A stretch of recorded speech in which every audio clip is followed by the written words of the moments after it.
Greetings everyone, my name is Stefan and welcome back to part 9 of the Ultimate Guide to Stellaris. In this video, we'll be talking about diplomacy and how you can use your neighbors to your advantage. Now of course, diplomacy is not one of my favorite things to do in this game. In fact, my favorite thing to do is to just go on, subjugate whatever empire I see. However, that is not always an option, and if you're playing something like a pacifist empire, which I don't think you should ever be doing, but let's say you are, diplomacy might be the only option because warfare might not be an option. For example, this empire right here, our close neighbor, is overwhelming to us in terms of fleet power and overall. Granted, that may be partly because we still have the 3 initial corvettes, but even if we did build up more corvettes, they have a bigger economy, and so they will be more able to sustain a larger fleet. Plus, when on Grand Admiral, such as we are right now, IA has a really easy time pumping out more ships because they have very reduced ship cost. So even if we wanted to go to war with these guys, after building up a massive fleet, we would still not really want to do that. Instead, we would probably want to wait, build up our economy over time, and then attack them. Either way, we have to make peace with these guys somehow, and one of the best ways to do this is to turn these guys to our side. This turning can be done in numerous ways. The first and the most obvious way to do this is to improve relations with an empire. To improve relations, you have to assign an envoy. You have a very limited amount of envoys, and so you have to use these guys wisely. You can use multiple envoys on a single empire, although just one envoy adds 24 opinion per year. And so over a decade, that's 240 opinion, and that can bring you out of the negative opinion range into the neutral, or from neutral into positive. Granted, neutral relations range from negative 300 to 300, so that is a pretty wide range, and if you start at 0, a single envoy might take you like 15 years until the empire is positive and really likes you. Although honestly, even a neutral empire is good enough. A neutral empire will generally not attack you, and a positive empire will not attack you at all. The only way the attack can happen is if you attack them while they're bound to defend someone else, such as for example through a defensive pact or a guarantee of independence. Speaking of guarantees of independence, that is one of the options you can do with diplomacy. You can guarantee the independence of an empire, and in case they are at war, you also join that war. Guaranteeing independence is always an option, but it does cost you quite a bit of influence per month.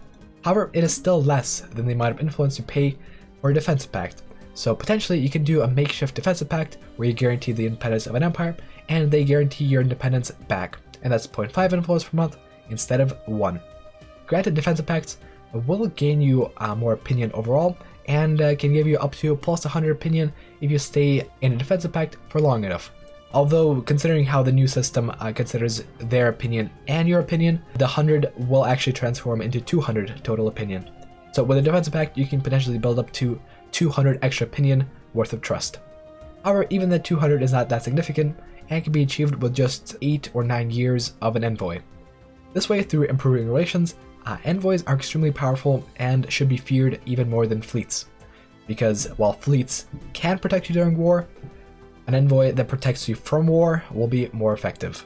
Of course, there are also other ways to protect yourself from war, and that includes pacts, such as the defensive pact and guarantee of independence I mentioned earlier. You could also go for a non-aggression pact with an empire that could attack you, but if an empire likes you enough to offer up a non-aggression pact, that means they also like you enough to not attack you. So non-aggression pacts overall are going to be relatively useless. And in multiplayer games, this non-aggression pact can be made even more worthless through a tactic called Operation Barbarossa. I'll keep what it is a secret, but you guys can probably figure out in the comments section. As far as other pacts go, you can form commercial pacts, research pacts, and migration treaties. Commercial pacts are really quite good, but are only good if you value trade more than influence. Commercial pacts cost 0.25 influence per month to maintain, and through a commercial pact, you will exchange 10% of your trade value with 10% of the other empire's trade value. Granted, the trade value is not removed from your empire, so you both benefit. With normal empires, commercial pacts are generally not worth it, but if you find a mega corporation somewhere, it's generally worth it to offer up a pact, and they will likely have plenty of trade value to trade with you.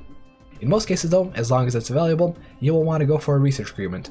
A research agreement will also cost 0.25 influence per month, but it will add 30% tech speed to all the techs that the other empire researched and you have not.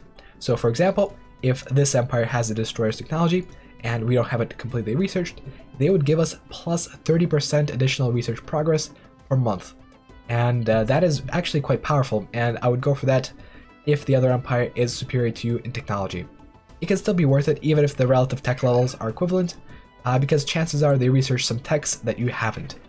However, if they're inferior or pathetic, it's generally not worth it to do that because you will of course build them up, and building up other empires is not good. You want to build up your empire more than all the other empires, that way you have a relative edge. Moving out from there, migration treaties are something that you will generally never ever want to use. Migration treaties will allow the free movement of peoples between your empire and their empire, and I find that absolutely abhorrent personally. All that aside though, the pops that AI usually has are quite bad and don't have the optimal traits, and so if you exchange pops with them, you will get worse pops in return. The only way a migration treaty could be beneficial is if their empire, for example, likes cold worlds and your empire doesn't, and so you can use their pops to colonize some of the cold planets in your empire. Now, if intermingling with Xenos doesn't turn you off, you could also go ahead and form a federation with them.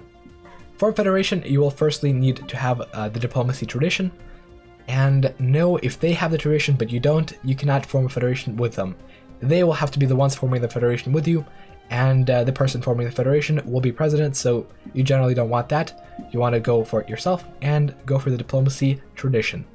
After you get that tradition with completely legitimate methods, you can go on and actually see the other requirements for a federation, namely having high opinion. You can do this in one of two ways. Either you can have an envoy sent to improve relations, or you can have excellent relations, which requires 750 to 1500 opinion, which is honestly not realistic, so you'll probably just want to send an envoy before you form a federation. However, even with an envoy sent, you will not be able to form a federation if these guys are merely neutral. Now you'll have to wait and see until their opinion, and specifically their attitude, reaches high levels, at which point you can go ahead and actually form the federation. You can also just do it with completely legitimate methods, but that is beside the point. The point is, once we form a federation, we have quite a few options. We have the option of a galactic union, a martial alliance, a trade league, a research cooperative, and a hegemony. I'm about 90% sure that this is part of the Federation's expansion, because, well, federations and federations, those two things sound quite similar.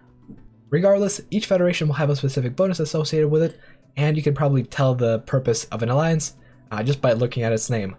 Galactic Union is just the generic federation, and if possible, you should stay away from it. Martial Alliance is more exciting, and you have more access to the Federation fleet. A Trade League is even more exciting because it gives you a special trade policy which converts trade into energy, consumer goods, and unity, which is quite good and can serve you really well. A Trade League will also grant you an automatic commercial pact with all the members, while a Research Cooperative will do the same except with Research Pacts. Hegemonies, on the other hand, are generally formed around one big empire, and it's kind of like the vassal system, except empires have a bit more of a say, and you have access to the Federation fleet.